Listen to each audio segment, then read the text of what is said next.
The books of 2nd and 3rd John may be light reads, but they pack a heavy punch. Within the 13 verses of 2nd John and the 14 verses of 3rd John, the apostle warns his readers against having anything to do with false teachers while reminding them to continue loving one another. The common phrase between both letters is walking in truth, and that charge alone needs to be the anthem that we as believers today choose. So as we look into the Word together, let us yearn to become more like our Savior. So let's get right to work here. I'm going to go back into last Thursday's message only because I find it valuable to take a theme from last Thursday. If you recall, and if you weren't here, I'll do my due diligence to bring it up to speed. The theme was being faithful over successful. Of course, as the world defines success, often in the metrics of numbers. How much money you have, success. How many people work for you, success. They often use numbers as the litmus test of success. But the Bible, and of course, the way Jesus lived his life and instructed us into the truth, it was paradoxical. He flipped the idea of success on its head. We'll discover tonight that success in God's economy is service. Greatness is service, looking out for others before you look out for yourself. So we talked about the parable of the talent, the parable of the mina. Jesus tells these parables using financial terms, important because he left different amounts in the parable of the talents with servants. And he says, I want you to steward what I'm leaving you. It's the word manage. It's not yours, but I'm entrusting it to you. And he leaves one with 1 talent, the other with 2 talents, and the third 5 talents. Right away, we make a spiritual understanding of what that means. Every one of us in this room has different amounts of talents, and that's okay. But what happens is the person with the 1, he doesn't necessarily waste it, but the parable says he doesn't use it. He buries it in his backyard. So when the master returns, he goes, oh, here it is, I give it back to you. And that's the servant that Jesus rebukes. But the other 2, one who had 5 turned it into 10, and the one who had 2 turned it into 4. This was the response. Well done, good and faithful servant. You've been faithful with a little bit. I will make you ruler over a lot of it. See, the understanding that each of us have different talents and of course different treasures. When I say treasure, different material possessions. God has entrusted each of us with different amounts of talents and treasure. And what we do with them, as we're faithful with them, it matters. It matters in God's economy, it matters now temporarily, and it matters for eternity. Then there's this parable of the minas. And the minas is, he calls 10 servants and he gives each of the servants the same amount. So I asked last Thursday, rhetorically, what is it that each of us have in the same amount? What do we all have that we share equally with? Maybe salvation if you're a believer, of course, but we find out at the end of the parable, the one who did not use his 1, he lost it. And you can't lose salvation according to God's word. I'm convinced that what we all have equal amounts of is time. Now you might say, that's not true. We don't all live the same amount of time. No. Every second, every minute, every hour, every day weighs the same. And what you do with your day differs from what I do with my day. But if we're living our day and our time with wherever God has placed us, with whatever he has given us, and we're using it for God's glory, and we're redeeming the time, because when I gave my life to Christ, my time went from BC, before Christ, which was counting down on my way to hell, and I entered into AD, the year of my Lord, and my time is now counting up on my way to heaven. The point from last Thursday, using Gaius's life and his testimony of hospitality, which means lover of strangers, is that those who are faithful in small things will be faithful in all things, right? Because if you're faithful, you're not cutting corners. You're faithful in private when nobody's watching. You're a faithful steward of what God has entrusted to you any given day, any given week, any given month. When you're faithful with small things, God sees your maturity and goes, I can give that person additional responsibility. But God is so good, he'll never give you more than your maturity can handle because it'll crush you. Which leads me to the fourth T. Nobody likes the fourth T. Not time, not talent, not treasure. It's trouble. God has entrusted us with trouble. And ultimately, that's what separates us from the world. It's easy to be prosperous, but who are you when you're going through adversity? Because that's what the world takes notice of. How you handle trouble. How I handle trouble matters to God. I could choose to complain and get bitter and resentful, or I could choose to navigate it. I call it suffering successfully. To God be the glory. And that's what the non-believing world sees and goes, how are they going through what they're going through, yet doing so with peace and joy? And it becomes a testimony. And I've experienced when people see you suffering successfully, it becomes an opportunity for you to introduce them to the one who you're trusting in as you're going through trouble. Let's continue the thread, verse 9, with Gaius in mind as the individual that John, he praises, he affirms. Gaius was one of hospitality, opened up his home to traveling teachers, speakers, itinerant missionaries. Gaius says, whatever's mine is yours. That's the word hospitality. I love strangers. That's the church. We're supposed to be a hospital for those who are sick spiritually. It's here where we introduce them to the physician. I'm not the physician, y'all. I just spent a lot of time in the hospital understanding the corridors, and I'm just a really humbled patient. And the more I spend time around the doctor, the more I'm confident to introduce anybody that walks through these doors to the one who took my sin-sick soul and gave me salvation. That's Gaius. Would to God that we'd be a church filled with Gaiuses who are opening our arms to the brothers and sisters of Christ. Now let me introduce you to Diotrephes. Diotrephes is who John is going to rebuke here. He writes in verse 9, I wrote to the church, but Diotrephes, who loves the preeminence among them, does not receive us. Now, remember, Gaius received not only John's spiritual authority as an apostle, as an elder, as a disciple who walked with Christ, and he's saying in the midst of this letter to Gaius, hey, there's one amongst you who is not receiving us. And not only that, he loves the preeminence among the church. Let's look at this one word, preeminence. It means chief place. He sought the chief place. He loved the attention. It means prominence of superiority. It means excellence. Your excellence? You're saying they are the preeminent. It means fond to be first. Look at me in a negative way. Diotrephes made it about himself. He took authority over the fellowship and would not heed the Apostle John's advisements. Now, in case you're wondering, what's the harm in preeminence?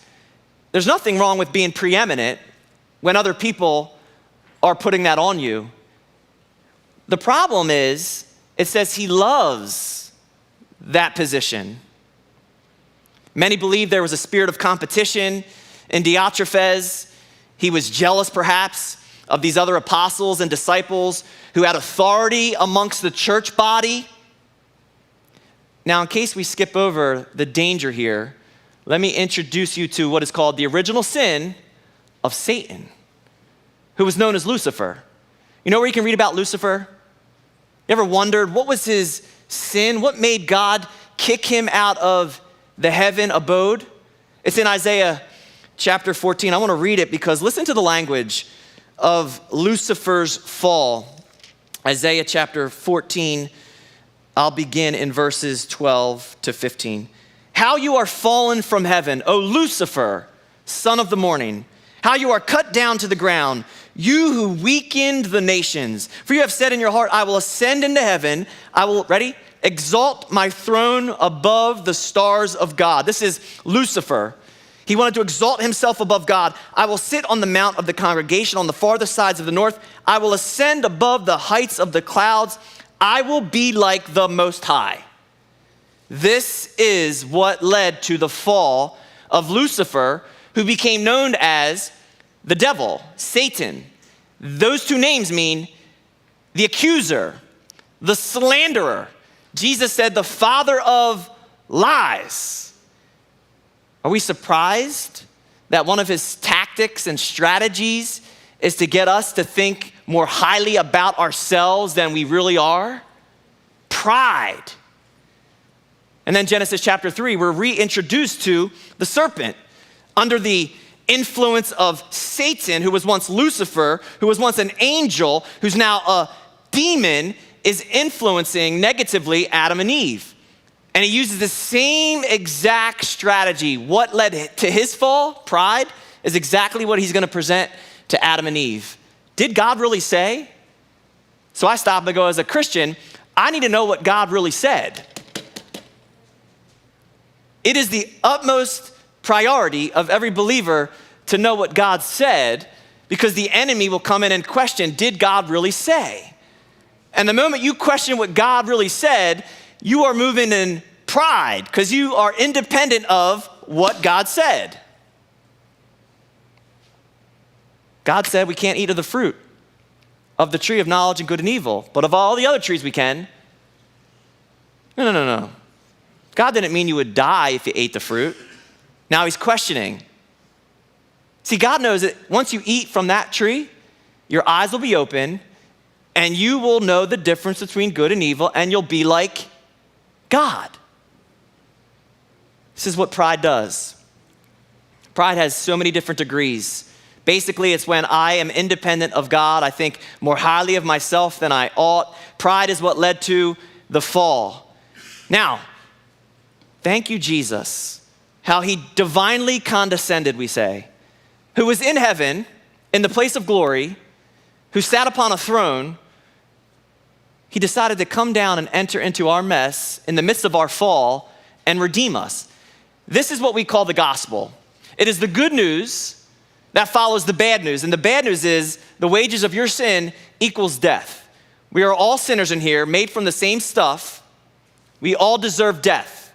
Yet Jesus Christ, not based on anything you could give him in return or any good you'll ever do or even any bad you've already done, God demonstrates his own love in that while we are in sin, jacked up, messed up, Christ died for us. Church, receive that free gift of grace and recognize the moment you give your life over to Christ, you don't have to fake it anymore. You could be who God created you to be, open and vulnerable, naked, and allow the Word of God to do what the Word of God does. It does spiritual surgery. It takes your dead heart and pumps into your heart new life. And God becomes a father. And Jesus came and gave us what we didn't deserve. Now, I just said all that to say this, because Paul would write to the Colossians and give us an unbelievable biography about Jesus. Watch this, Colossians 1. This gets me energized. Verse 15 through 18. Jesus is the image of the invisible God. He is the manifestation in the physical of the invisible God. He is the firstborn over all creation, which means he is the priority. He is the chief over all creation. In case many scholars believe that verse is saying he's a created being, verse 16 says, no, he's not a created being. For by him all things were created that are in heaven, on earth, visible, invisible, whether thrones or dominions or principalities or powers. All things were created through him and for him. That leaves nothing. Everything created through him and for him. Yes, according to the Proverbs, look at me, even the wicked for the day of doom. We don't like that version of the story, right? But everything. Jesus was God, creator God. The potter melted into his own clay. The painter put himself on the frame. Paul's not done, and he is before all things, and in him all things, ready, consist. The Greek tells us he holds all things together. When you give your life over to Christ, you are given him the authority to hold your life. And some of us are coming undone, unraveled, because we're taking our life back into our own hands. And in my sinful, fragile hands, I'm always gonna be frantic. I'm always gonna be anxious. I'm always gonna be worrying. And I gotta cast my cares upon the Lord because he cares for me. And in the midst of that casting, I find peace. And I place my life back in the hands of God because he holds me together. He holds me together spiritually. He holds me together emotionally. He holds me together physically. Medically speaking, laminin in our body, cell adhesion molecules under a microscope, they look like crosses, and they are the scaffolds that keep your physical body together. Remarkable, whether you want to call that Christian sensation and we're making something out of nothing, I don't care. I know this much. My God is holding my body together.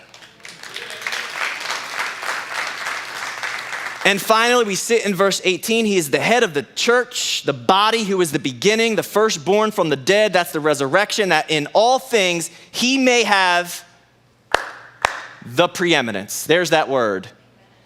That's the right application of the preeminence. Now let's get back to Diotrephes, who thinks he should have the preeminence. You understand the danger here? This guy's in Jesus' church and he wants all the attention. He wants to make it about himself. He is lording his authority over the people. And Jesus had something to say about that too. In Matthew chapter 20, of course, you got James and John, the sons of thunder, brothers, disciples. Their mommy comes to Jesus with them and says, I want my two sons to sit on your right and your left when you come into your kingdom. And Jesus is like, you have no idea what you're even asking for. Are they able to drink the cup that I'm gonna drink, be baptized with the baptism I'm gonna be baptized with? They say yes, and he goes, yeah, you're right. You have no idea what that cup entails though. It's the cup of suffering. It's the baptism of death. They would both go to their deathbed for the name of Jesus. Now, of course, the 10 disciples, they hear it. It tells us in the scriptures in Matthew chapter 20, they were greatly displeased. They were greatly disappointed that James and John and their mommy was asking for preeminence, high places. Jesus goes, come here, boys. I love how Jesus takes the opportunity to teach a valuable lesson. He says, you know how the rulers of the Gentiles lord it over them? The rulers of the world, they base their authority on how high they climb up the ladder and how many people are beneath them. He goes, yeah, you understand that? They have great exercise of authority over others, yet it shall not be so among you. Okay, now Jesus has their attention. They understand how the world defines greatness. They got that in their mind. They understand the hierarchy, especially with the Roman Empire and the religious system. Jesus drives home the nail of truth. But whoever desires to become great among you, pause, because there's nothing wrong with the desiring to become great.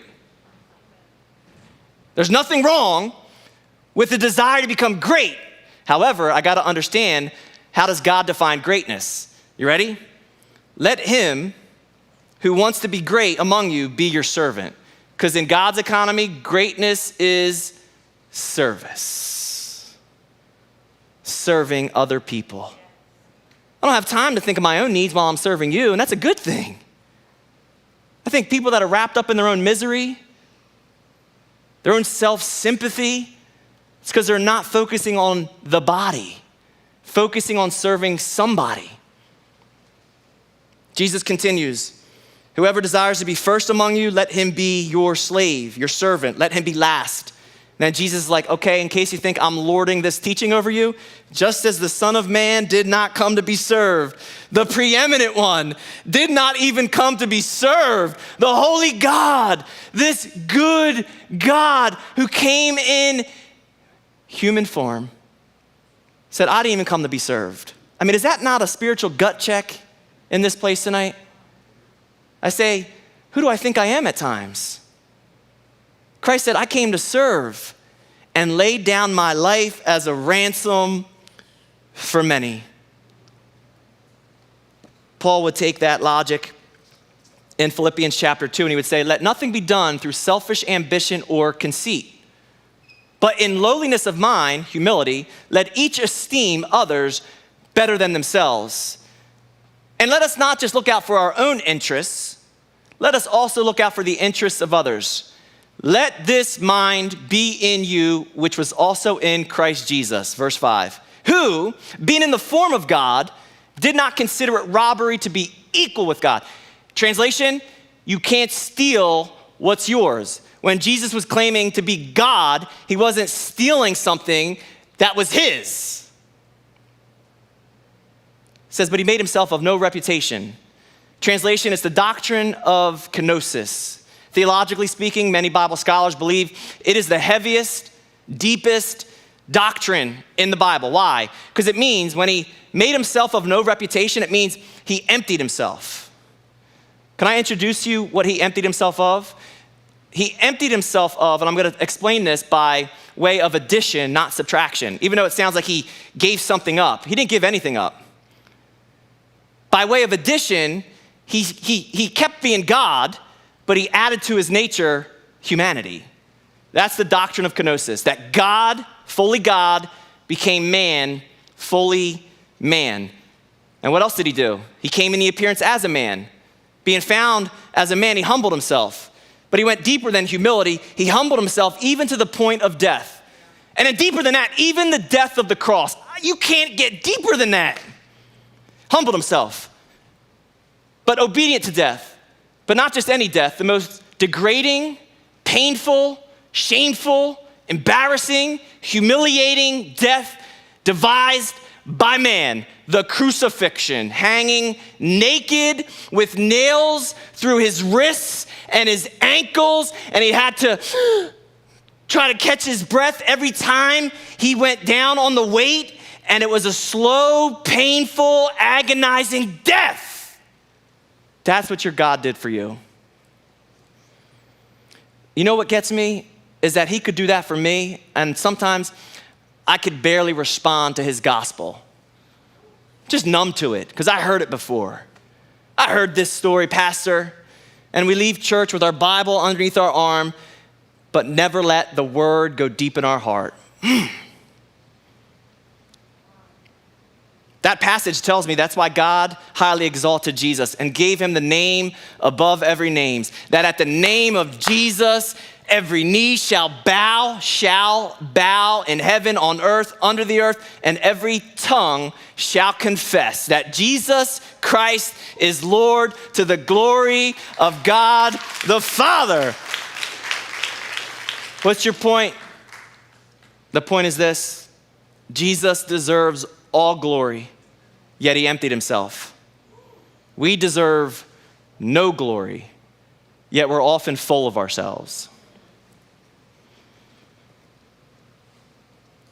Mary decided to go see the priest. She sat down in the confession booth. The father said to her, Mary, what is your sins? She said, I'm not sure if it's a sin. I am looking for guidance. I'm curious, can you tell me if pride is a sin, if it's true? The priest said, what? She said, is it considered pride if it's actually true? He said, what do you mean by that? She goes, well, every time I come to this church and I look at all the other women, I recognize I'm so much prettier than everybody else. And I feel pride about it. I'm pleased to know that I'm prettier than everybody else at this church. I feel better than them, and then I feel guilty. And then I guess it's called pride, right? The priest said, well, yes. So you feel prideful about being prettier than everybody else? She goes, yes, but that's not the problem. The problem is it true? If it's true, is it still pride? The priest said, yeah, it is. And you need to confess. But let's confess right now, and we'll start with this. Mary, it's not just pride that you have to confess of. It's also a lie. And you see, pride not only makes us blind, but it lies to us. When we are prideful, we have an improper estimation about ourselves and our success. That's my definition of being proud. An improper estimation about who I am and about what I have. Proverbs 3:34 tells us God will scorn the scornful and give grace to the humble. That is the proverb that James and Peter would pull from as they're writing about pride and humility. And James chapter 4 verse 6 goes, God resists, right, the proud. It's more about God just giving that particular heart over to itself. God resists the person that is puffed up. But he gives grace, which is giving himself over to the humble. Peter writes something very similar. God resists the proud, but gives grace to the humble. Both James and Peter, they say, humble yourself, one under the hand of God, one before God, and God lifts you up. God will exalt you. Both passages, James chapter 4 and 1 Peter chapter 5, both introduce you to a lion who is seeking whom he may devour. Back to Lucifer. John in his first epistle tells us that the lust of the flesh, the lust of the eyes, and the pride of life, that's not of God. That is not of the Father. That is of the world. Those are the three strategies that the enemy will constantly recycle to get you and I to see something and want it with our eyes, take it and try it with our flesh, and of course, feel like we've made it. We are somebody. And God says, no, I work through the humble. I work through not those who have great ability. I'm looking for a heart of availability. And a heart of availability is an individual who submits and surrenders and places themselves before God, and they allow God to elevate. They allow God to lift up. See, the opposite of pride is humility, and humility can be defined as insight into my own insignificance in light of God's magnificence. Don't forget that part. I have an acute insight into my own insignificance. I am here for a brief moment, and then I'm gone. That's what the Bible says. Your life is brief.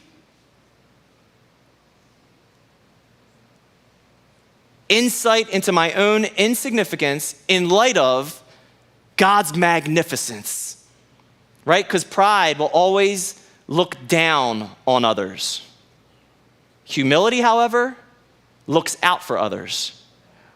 Right? Look at the contrast there. Remember, we are looking at Gaius from the previous passages, and we're comparing him to this guy named Diotrephes. But that's not all Diotrephes is doing. He's not just claiming preeminence among the church. He's not just disqualifying the apostles' authority. In verse 10, watch this. John's like, hey, remember when Jesus called me and my brother James sons of thunder? He goes, therefore, if I come, I will call to mind his deeds, which he does, prating against us with malicious words.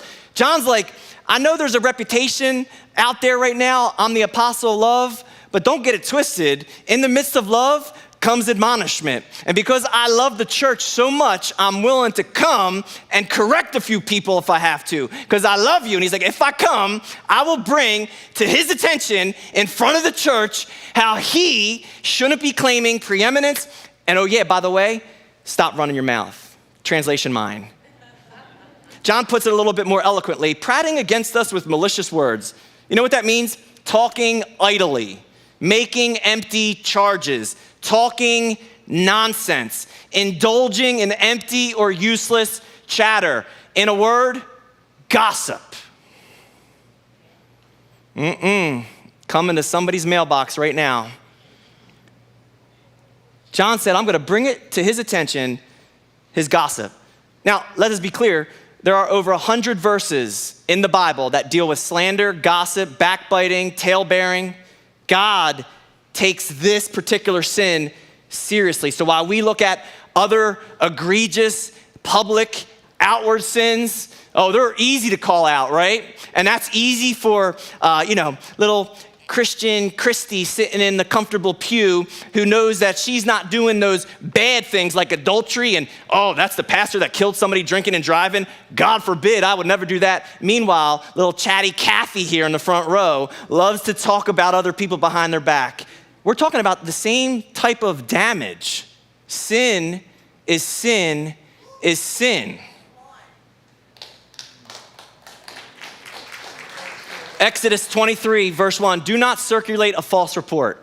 Now let's throw that at the godless media right now. Of course, gone are the days of objective, integrity-filled reporting on any given situation. You can't trust any side.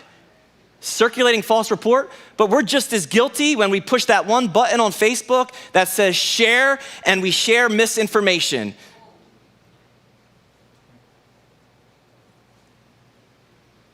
Am I talking to anybody tonight? Be very cautious before you push share, lest you circulate a false report. Leviticus 19:16, you shall not go about as a talebearer. Well, this is all leading to a few ounce instrument that can cause damage or it can bring life. You know what that instrument is? Proverbs 18:21, death and life are in the power of the tongue. It's what I'm using tonight, my tongue, to communicate life. And those who eat its fruit will love it. In other words, you're gonna eat your words. What do your words taste like? What type of words are you speaking? Are you speaking words of life or death? Proverbs 21:23, every husband in this place, take note, because I'm preaching to myself. Whoever guards his mouth and tongue keeps his soul from troubles. I can't think of too many things in my life. Let me say it like this. I often do not regret the things I didn't say, but I often can regret the things I have said. Be quick to what? Listen. Slow to anger. Slow to speak. Now, contrast, let's drive this home. Gaius was a hospital. Diotrephes, a gossip hall. To be known as a gossip hall where people can come, air out their concerns. I've heard prayer requests that sound sentimental or they sound sincere, but they're just gossip, airing somebody else's problems out. I've heard that. You know so-and-so's son? No, what? Tell me about it. Oh, they're back on drugs. Let's pray for them, okay? I mean, it's so subtle. And only God will know if the heart's motives were to do damage or it was sincere. But what I'm saying is let's check our own hearts, because here's what we do. It is impossible to convince somebody of the gospel when you have already convinced them of gossip. Gospel is good news. Gossip is often bad news. We are so quick to run and tell that, to gossip, to kick people's back in. I see people that I went to high school with, and no doubt, I do it to them, and I bet they do it to me. As soon as we leave the aisle after we talk about whatever's going on, you usually say, oh, so-and-so, they were the blank of the high school. She got around. Like, really? You just summed up somebody's entire life into a high school reputation? Really?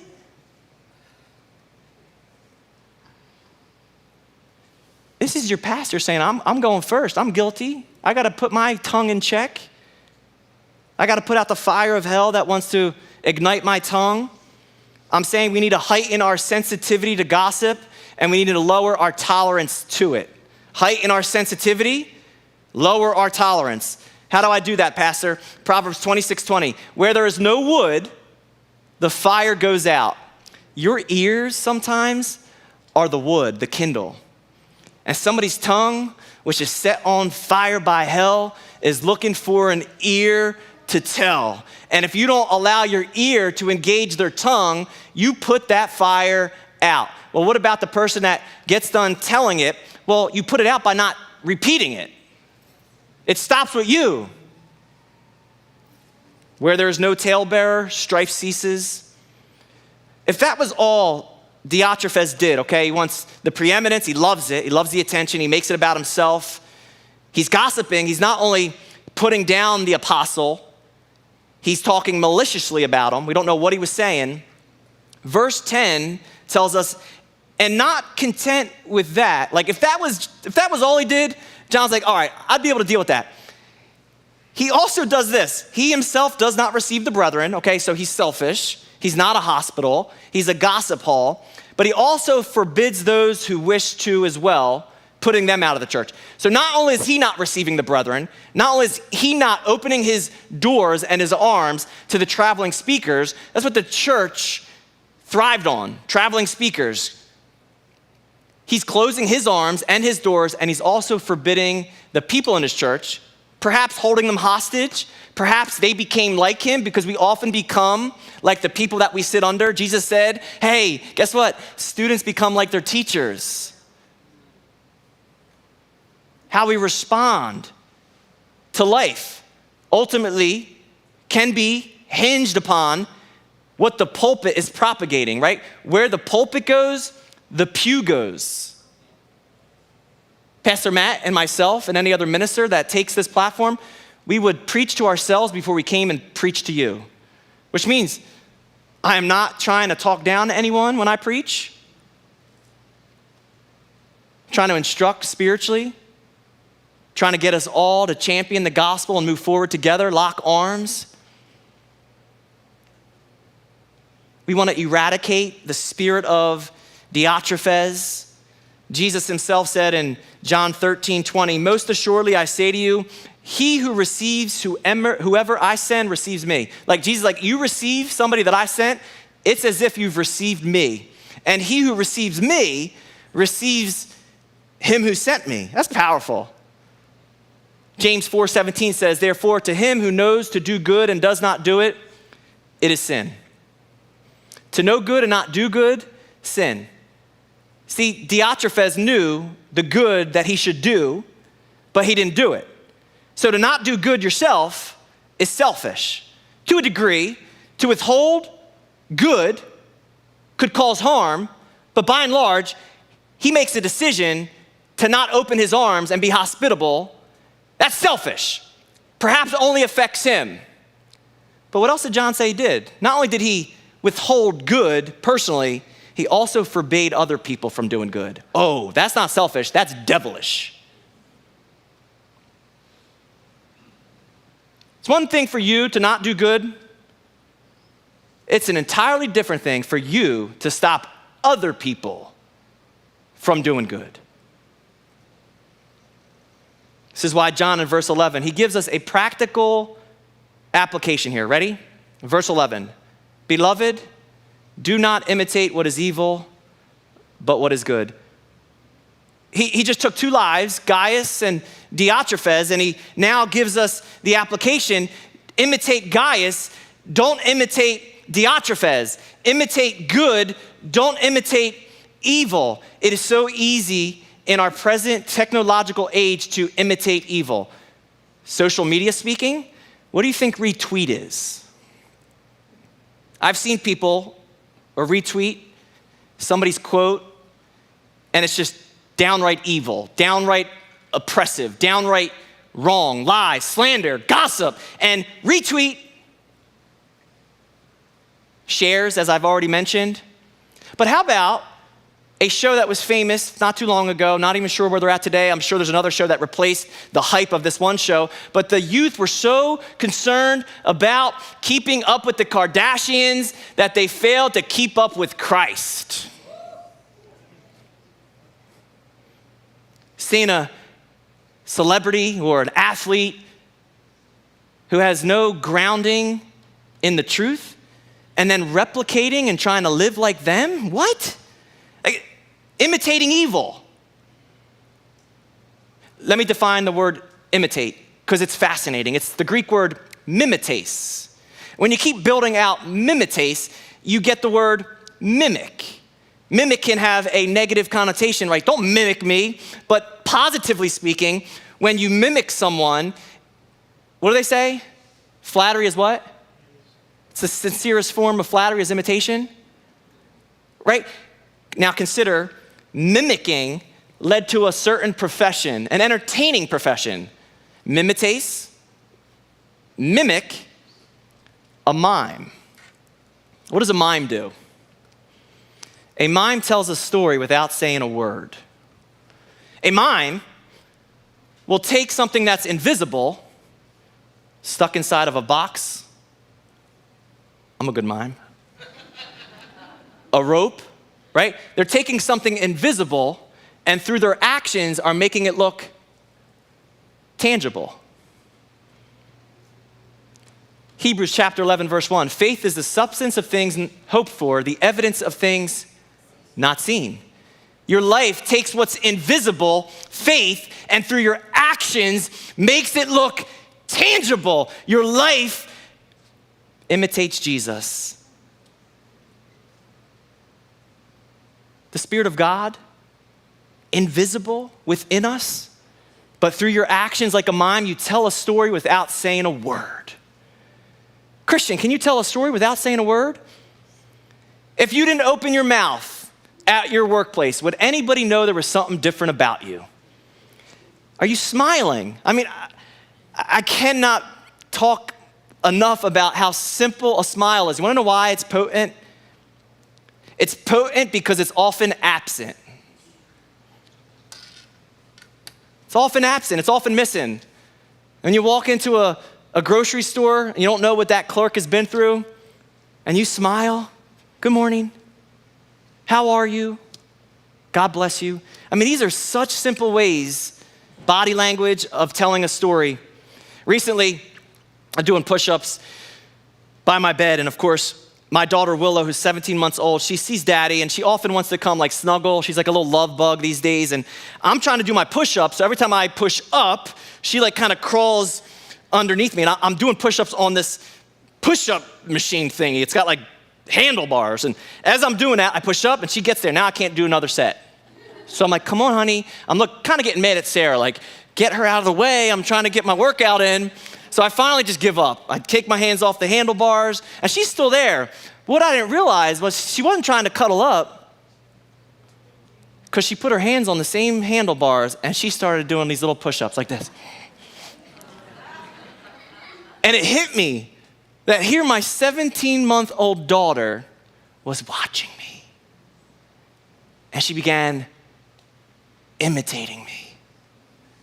And there's a lesson right there for any parent in here, that our children are watching us. But more than that, as a little child, sincere and sensitive and so simple, seeing her father and wanting to resemble him and imitate him. And I take that idea and I go, I want to imitate my Father in heaven. And that's why Paul wrote to the church in Ephesus, chapter 5, verse 1, therefore be imitators of God as dear children. Walk in love, agape, self-sacrificial love. How do I do that? As Christ also loved us and gave himself for us, offering us a sacrifice to God, which is a sweet-smelling aroma. Now, in case you think this has to do with willpower, giving yourself over to the Lord, or imitating Jesus Christ, as Paul said, imitate me as I'm imitating Christ, that is not a matter of trying. It is a matter of dying. That's why Jesus said, you have a desire to come after me? I need you to do a few things first.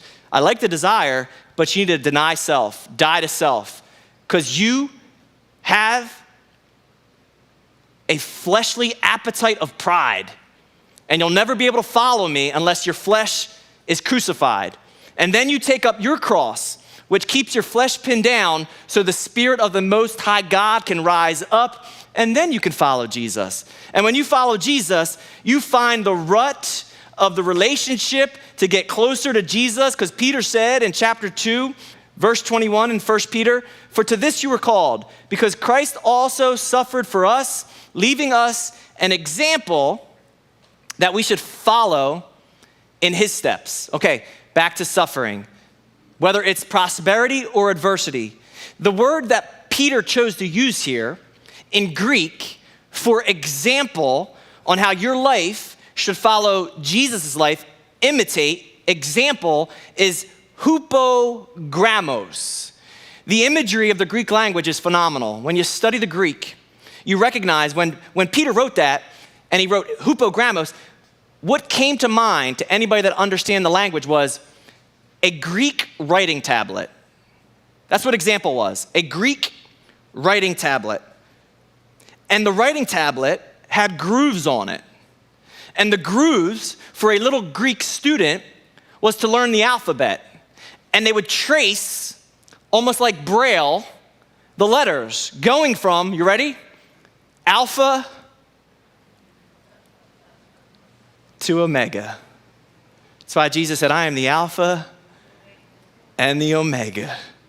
I want you to trace my life from Genesis to Revelation.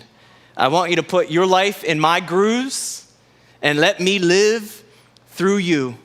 That is why there is no greater sermon than a godly example.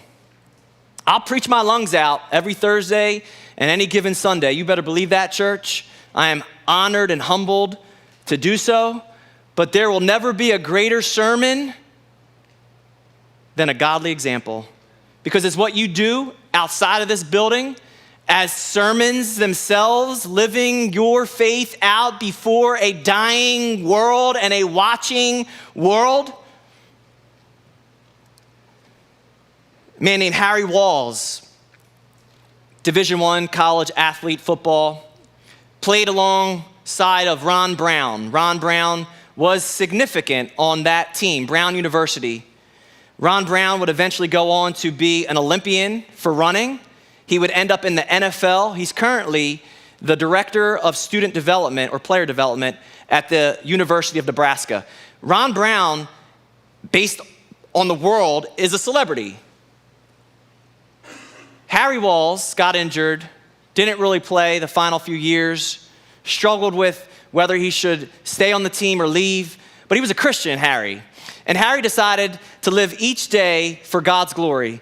He lived under the radar. He didn't know anybody on the team was watching him. He had no significance on that team. Ron Brown did. 22 years later, Harry goes to seminary. Not 22 years later. He gets out of seminary. He enters ministry. This is 22 years later. He's got a career in ministry in California. He's at a ministry event, at a round table, and they're all sharing where they're from, who they are, and he says his name. And a guy at the table goes, your name sounds familiar. He goes, I don't know where from. So he starts to talk about where he's from, and he's like, I don't know. Your name is really familiar. Do you know Ron Brown? And he goes, well, it depends. You're talking about Ron Brown from Brown University, who's a coach? He goes, yeah. He goes, yeah, I played football with him. He goes, I just got done reading his book. And there's a chapter in his book that's titled, Whatever Happened to Harry?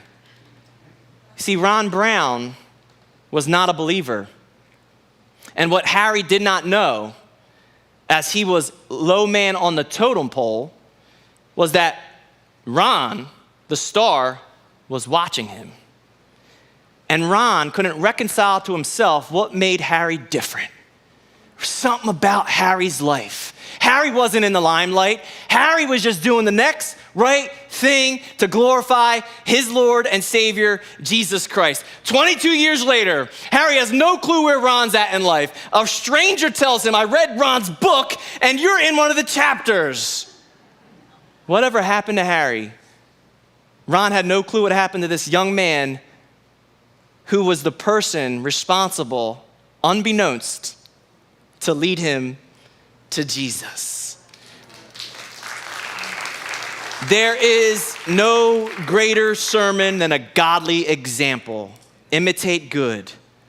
Verses 12 to 14, very quickly, we're introduced to a third character in this play. Of course, the first was Gaius. He's the one receiving the letter. John is writing to Gaius. He's applauding and commending Gaius' hospitality. He says he's walking in truth. That's the theme of 1st, 2nd, and 3rd John. He is affirming his hospitality gift. He's also writing the letter to say, I'll be there to rebuke Diotrephes, because he's not a hospital, he's a gossip hall. And it's believed that he's sending the letter through Demetrius. And that is why he says Demetrius, Gaius, has a good testimony from all and from the truth itself. Because when you have a good testimony, the truth will affirm your life.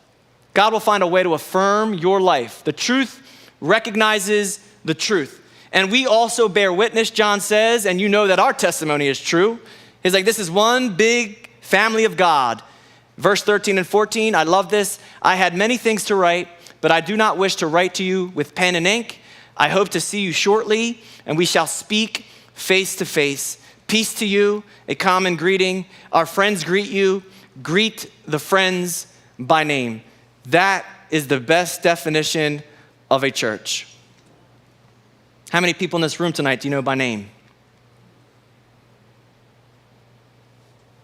How many people in this fellowship have you gone out of your way to meet and greet by name? Think about that. John's like, that's what makes family family. You know each other. You recognize you're all jacked up and messed up. We all have the same sin, and we serve the same Son, Jesus. Let's wrap this up, close out the book of 3 John by saying this. Those who are faithful in small things will be faithful in all things. Let us be a people who are more about the gospel than gossip. Let us not slander, backbite. Let us be forthright. Let us not be filled with pride and look down. Let us humble ourselves and look out. It's impossible to convince somebody of the gospel when you've already convinced them of gossip. Sum it all up. Let us be content to be nothing as we make and seek out for Christ to be our everything. And since we're not dead, we're not done. We've heard it. By God's grace, let's do it.